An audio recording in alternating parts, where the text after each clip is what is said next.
I never thought I'd be writing about family drama on Reddit. But here I am, a 34-year-old woman caught in the middle of an unexpected storm. To give you some context, my childhood was far from typical. My parents divorced when I was 11, and it wasn't one of those amicable splits you sometimes hear about. It was messy, filled with arguments and tension that I couldn't escape. After the divorce, I ended up bouncing between two homes with shared custody. It wasn't easy adjusting to this new reality. One week, I'd be at my mom's small apartment, the next at my dad's house that suddenly felt too big and empty. I learned to pack my life into a suitcase, never feeling fully settled anywhere. Despite the challenges, I managed to adapt. I threw myself into my studies and extracurricular activities, finding solace in books and art. It was during this time that I discovered my passion for graphic design, spending hours sketching and playing around with my mom's old computer. When I was 18, just as I was preparing to leave for college, my dad started dating again. He met Linda, my now stepmom, at a local art gallery. I remember him coming home that day, more animated than I'd seen him in years, talking about this amazing woman he'd met who shared his love for impressionist paintings. I was happy for him, truly. The divorce had been hard on him, and it was good to see him excited about something again. But I was also apprehensive. I was about to start a new chapter in my life, and here was my dad, potentially starting one too. Linda seemed nice enough when I met her. She was warm and tried to engage with me, asking about my college plans and my interests. But I was already mentally checking out, focused on the upcoming move to my dorm and the start of my new life. It was during one of these early meetings with Linda that I first encountered Mark, her son. He was 21 at the time, home from college for the summer. Our introduction was brief and awkward. We shook hands, exchanged pleasantries, and that was about it. There was no instant connection, no sense of newfound siblinghood. He was just a stranger, connected to me by circumstance rather than choice. Growing up as an only child, I never really understood sibling dynamics. When Linda and Mark entered our lives, I was already an adult, so we never developed that typical brother-sister bond. Mark was more like a distant relative I'd see at family gatherings than a sibling. After college, I moved into my own place and started my career. I work from home as a graphic designer, which gives me the flexibility I love. My apartment became my sanctuary, a place where I could control my environment and focus on my work without interruptions. I've always been independent and enjoyed my solitude. Kids were never really part of my plan. I'm not comfortable around them and never saw myself as the maternal type. Mark got married about 9 years ago to Sarah. I attended the wedding, but it was more out of obligation than anything else. The ceremony was beautiful, held in a picturesque garden with fairy lights strung between the trees. But as I sat there, watching Mark and Sarah exchange vows, I felt like an outsider looking in on a family that wasn't quite mine. Over the years, they had 2 kids, a boy who's now 6 and a girl who's 4. I've seen them at family gatherings, but I've never been close to them. The kids are loud and energetic, always running around and demanding attention. I usually find myself retreating to a quiet corner during these events, feeling overwhelmed and out of place. Recently, Sarah had to spend a lot of time at her father's house because he was very ill. I didn't know much about the situation, just bits and pieces I'd heard from my dad during our occasional phone calls. Apparently, Sarah's father had been diagnosed with a serious illness and needed round-the-clock care. That's when Mark started showing up at my place with his kids. The first time it happened, I was in the middle of a complex design project when my doorbell rang. I opened the door to find Mark standing there with his 2 kids looking harried and stressed. "Hey, sis," he said, using a term of endearment that felt forced and unfamiliar. "I've got a work emergency, and Sarah's at her dad's. Can you watch the kids for a couple of hours?" Before I could even process what was happening, the kids were in my apartment and Mark was heading out the door, calling out a hurried thanks over his shoulder. I stood there, stunned, as the kids looked up at me with wide eyes. I had no idea what to do with them. My apartment wasn't child-proofed, and I didn't have any toys or activities to keep them occupied. I ended up putting on a cartoon on my laptop and trying to get back to work, but it was nearly impossible to concentrate with the constant chatter and movement. When Mark came back 2 hours later, I tried to talk to him about how this wasn't a good arrangement, but he was already ushering the kids out the door, promising to make it up to me sometime. I thought it was a one-time thing, but then it happened again the next day, and the next. Soon it had been a week of Mark dropping off the kids for 2 hours each day. Each time I tried to talk to him about it, but he always seemed to be in a rush, barely giving me time to say hello before he was out the door. My work was suffering. I couldn't focus with the kids around, and I was falling behind on my deadlines. I left messages for Mark, trying to explain that this wasn't a sustainable situation, but he never returned my calls. Then, yesterday, things came to a head. Mark showed up unannounced, kids in tow. Before I could even open my mouth to protest, he was hustling them through my door. He didn't even come inside, just left them there and drove off. I was furious. This wasn't a daycare, and I had never agreed to be a regular babysitter. I tried calling Mark immediately, but it went straight to voicemail. I left message after message, each one more frustrated than the last, but got no response. After an hour of trying to work while keeping an eye on two energetic kids who were clearly bored and unhappy, I decided enough was enough. I didn't have Sarah's number, but I managed to find it through some old family emails. I called her, feeling a mix of guilt and relief. When she answered, I could hear the exhaustion in her voice. I explained the situation as calmly as I could, emphasizing that while I cared about the family, I simply couldn't continue to babysit on such short notice. Sarah was quiet for a moment, then said she'd be right over.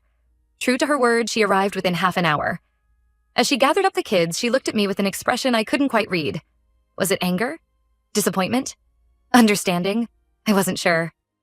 As they left, I felt a weight lift off my shoulders, but it was quickly replaced by a new worry. Had I just caused a major family rift? Was I being selfish? Should I have just sucked it up and dealt with it? I'm writing this post because I'm genuinely unsure if I did the right thing. On one hand, I feel like my boundaries were being repeatedly crossed, and I had every right to put a stop to it.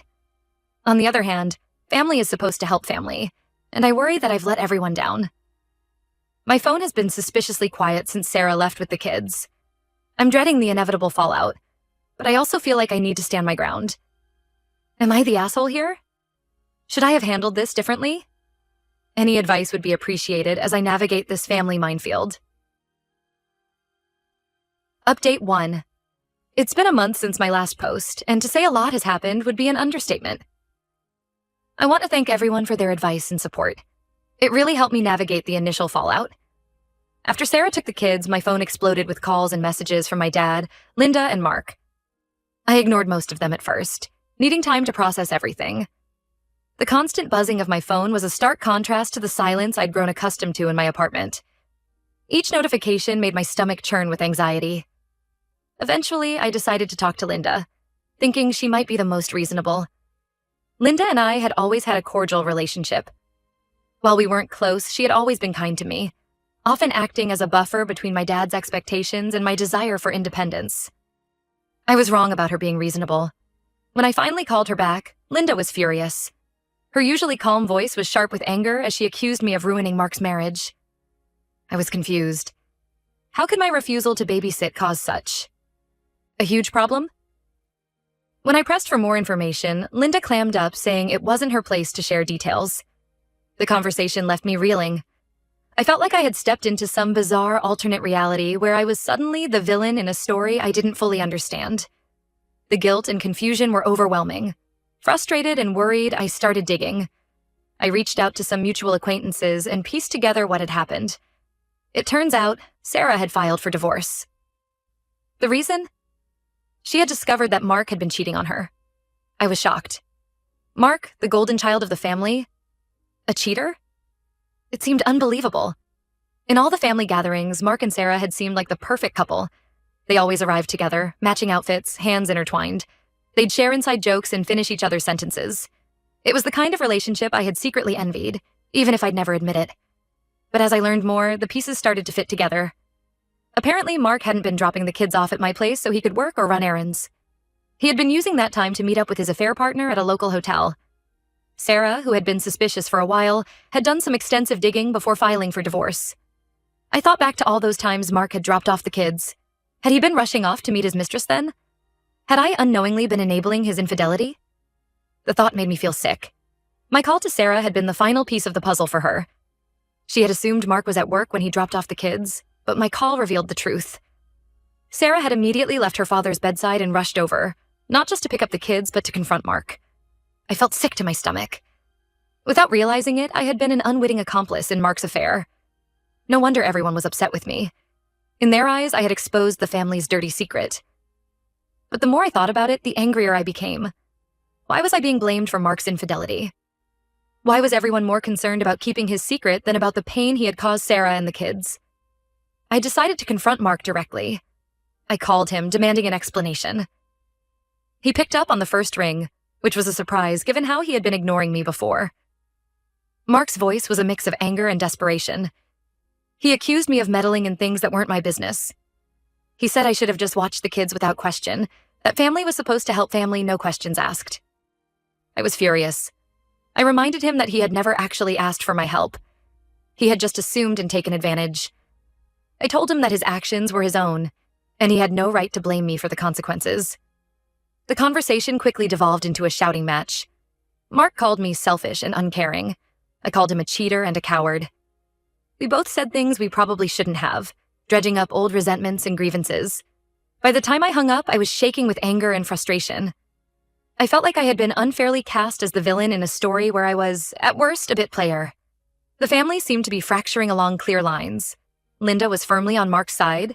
My dad was trying to play peacemaker, and failing, and I was left feeling isolated and angry. As I write this update, I'm still processing everything that's happened. I stand by my decision to set boundaries, but I never imagined it would lead to this. I'm left wondering how I can move forward with my family after all of this. Should I try to make amends or stand my ground? How do I navigate these choppy family waters? Any advice would be greatly appreciated as I try to figure out my next steps. Update 2. It's been another few weeks since my last update, and things have only gotten more complicated. I want to thank everyone again for their support and advice. It's been a lifeline during this difficult time. After the blow-up with Mark, I thought things couldn't get much worse. I was wrong. My stepmom, Linda, has been on a mission to get me to apologize to Mark. She's been calling and texting nonstop, insisting that I need to make things right with my stepbrother. I tried explaining my side of things to her, but she wasn't having it. In her eyes, Mark is the victim here. She keeps saying that marriages go through rough patches and that I shouldn't have interfered. It's like she's completely ignoring the fact that Mark was cheating on his wife and using me as an unwitting cover. Linda's behavior has made me reflect on our relationship over the years. When she first entered my life, I was standoffish, too caught up in my own world to give her a chance. But over time, she had grown on me. She was always there at family gatherings, making sure I had my favorite foods, asking about my work, showing genuine interest in my life. Now, it felt like all of that warmth had evaporated, replaced by a cold, unyielding defense of her son. What's been most surprising and hurtful is my dad's reaction to all of this. I always thought he'd have my back, but he's been siding with Mark and Linda. He called me a few days ago, trying to convince me to apologize. He said that family is more important than being right, and that I should be the bigger person. I couldn't believe what I was hearing. This was the man who had taught me to stand up for myself, who had encouraged me to pursue my dreams even when they didn't align with his expectations. I remembered how proud he had been when I landed my first big design contract, how he had bragged to all his friends about his daughter, the successful freelancer. I reminded him of all the times he had taught me to stand up for myself, to not let people take advantage of me. I asked him if those lessons suddenly didn't apply when it came to his stepson. The conversation didn't go well. My dad accused me of being stubborn and unforgiving. He said that Mark was going through a tough time and needed family support. When I pointed out that Sarah and the kids were probably going through an even tougher time, he brushed it off, saying that was between Mark and Sarah. I lost it at that point. I told my dad that I was disappointed in him, that I couldn't believe he was choosing to support a cheater over his own daughter. I said some things I'm not proud of, letting out years of pent-up frustration about how our relationship changed after he married Linda. I brought up how he had missed my college graduation because he was on a cruise with Linda and Mark. How he had forgotten my 30th birthday but never missed sending Mark a gift. How he always seemed to have time to attend Mark's kids' school events but couldn't make it to my art shows. The call ended with me telling my dad that I needed some space. I said I wouldn't be in contact for a while, that I needed time to think about whether I wanted to be part of a family that valued keeping up appearances over doing what's right. It's been radio silence since then. No calls, no texts, no emails. Part of me is relieved to have some peace, but another part is hurt and angry that no one has reached out to see how I'm doing. I've been thinking a lot about family and what it means. Is it really family if they only support you when you're doing what they want? Am I wrong for wanting to stand by my principles? I find myself looking at old family photos, trying to pinpoint when things changed. There's one from my high school graduation. My dad's arm around me, both of us beaming at the camera. Another from the day I moved into my first apartment. Dad helping me carry boxes, looking proud and a little sad. Then the photos start to change. More of Mark and his family, fewer of me. Was I the one who pulled away? Or was I pushed? As I write this, I'm still unsure about what the future holds for my relationship with my family. I know I don't want to apologize for something that wasn't my fault, but I also don't want to lose my family completely. The silence in my apartment, once a comfort, now feels oppressive. I catch myself reaching for the phone, wanting to call my dad or even Linda, but I stop myself. I'm not ready to give in. Not ready to pretend everything is okay when it's so clearly not. I'm left wondering how to move forward. Do I reach out and try to mend fences? Do I stand firm and wait for them to come around? Or do I accept that sometimes family isn't defined by blood or marriage, but by the people who truly support and understand you? Any thoughts or advice would be greatly appreciated as I navigate this new, uncertain territory.